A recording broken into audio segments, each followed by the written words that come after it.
السلام عليكم ورحمة الله وبركاته. إن شاء الله في هذا اليوم سنقدم لكم عن الموضوع بحر المقتضب. ما معنى بحر المقتضب؟ بحر المقتضب هو أحد البحور الشعري، وسمي بالمقتضب لأنه اقتضب أي اقتطع من بحور المنصرف بحذف تفعيلته الأولى، يعني مستفعل. طيب، في هذا البحر هناك تفعيلتين. أولا مفعولات، وهي الوحدة الصوتية سببين خفيفين، حركة سكون يعني مفعول، ثم وتد مفروغ حركة سكون حركة يعني لات. ثانيا مستفعلون، وهي الوحدة الصوتية سببين خفيفين أيضا، حركة سكون يعني مس وتف، ثم وتد مجموع حركة سكون يعني إلين. ثم وزن بحر المقتضب. وزن بحر المقتضب حسب الدوائر العروضية، ولكنه غير المستعمل. وأما وزنه المستعمل فهو مجزوء وجوابا، يعني مفعولات مستفعلون، مفعولات مستفعلون. وبعد ذلك في مفتاح بحر المقتضب وهو اقتضب كما سألوا مفعولات مستعلون. طيب، هناك اثنان الزهاف في بحر المقتضب. أولا القبل من مفعولات فتصير معولات. ثانيا الطيب من مفعولات فتصير مفعولات. الآن سأواصل بالأعارض بحر المقتضب وأضربه. طيب، أعارض البحر المقتضب وأضربه وهي العروض مجزوءة مطوية يعني مستعل، والضرب مجزوء مطوي مستعل. ثم بحر المقتضب عروض واحدة والضرب واحد. هيا ننظر إلى ترتيبها.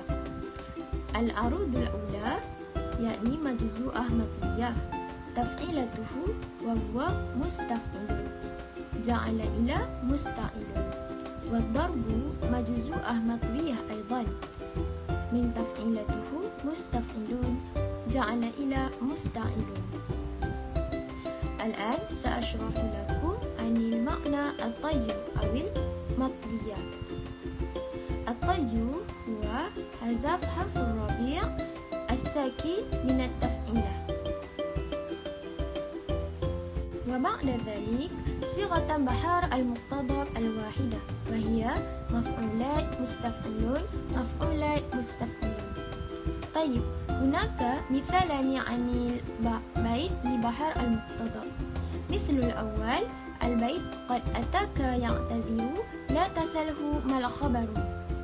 تقطيعه قد أتاك يعتذر لا تسله ما الخبر.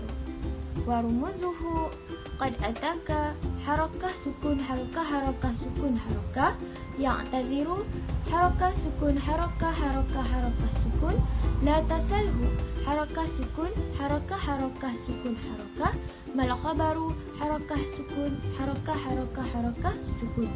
مقابلة أو تفعيلات مفعولات لقد أتاك مستعل ليعتذر مفعولات لا تسله مستعل لما الخبر. مثل الثاني من أضاع فرصته لا ينال ما طلب. تقطيعه من أضاع فرصته لا ينال ما طلب. رموزه من أضاع حركة سكون حركة حركة سكون حركة فرصته حركة سكون حركة حركة حركة سكون لا ينال حركة سكون حركة حركة سكون حركة ما طلب حركة سكون حركة حركة حركة سكون. مقابلة أو تفعيلة من أضاع مفعولات فرصته مستعل لا ينال مفعولات ما طلب مستعل. هذا فقط مني عن العروض والضرب di Bahar المقتضب. Syukran. Assalamualaikum warahmatullahi wabarakatuh. Assalamualaikum warahmatullahi wabarakatuh. اليوم سأتكلم عن أنواع الزهاف في المقتضب. في المقتضب توجد زهافان، أولا الطي وثانيا الخبن. في حشو البحر المقتضب توجد زهافان، أولا الطي، ضابطه حذف الرابع الساكن، التفعيلة مفعولات. يجوز حذف واوها فتصير إلى مفعولات فتنقل إلى فاعلات. ثانيا الخبن، ضابطه حذف الثاني الساكن، تفعيلة مفعولات. يجوز أيضا حذف فائها فتصير إلى معولات فتنقل إلى مفاعيل. إما حشوه أن تزف الواو بالطي والفاء بالخبن، ولا يجوز إبقاؤهما معا. ما يدخل الزهاف في عرضه وضربه هناك واحد فقط، يعني الطي، ضابطه حذف الرابع الساكن والتفعيلة مستفعل. يحذف منها الفاء في العرض والضرب فتصير إلى مستعلا فتنقل إلى مفتعلا. هذه التطبيقات في البحر المقتضب.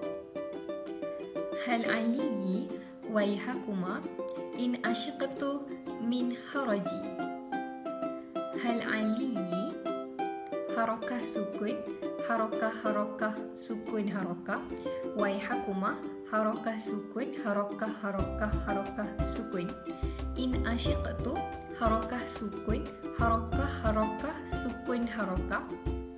من حرجي حركة سكون حركة حركة حركة سكون. عرضه وضربه وزن مفتعلا، وحشوه مفعولات فتصير إلى مفعولات في زهاف مفرد. هذا فقط مني، شكرا.